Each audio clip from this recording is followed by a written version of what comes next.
Қазақстан Республикасының тәуелсіздік алған күні 9 мамыр, 16 желтоқсан, 31 желтоқсан.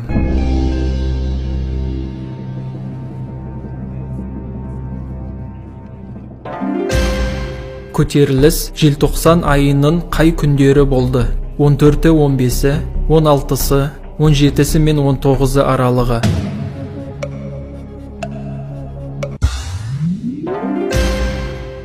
Қазақстанның тәуелсіздігін мойындаған алғашқы мемлекет: Ресей, Қырғызстан, Түркия.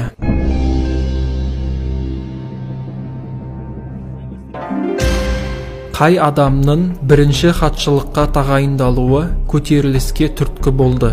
Колбин, Аблязов, Қонаев.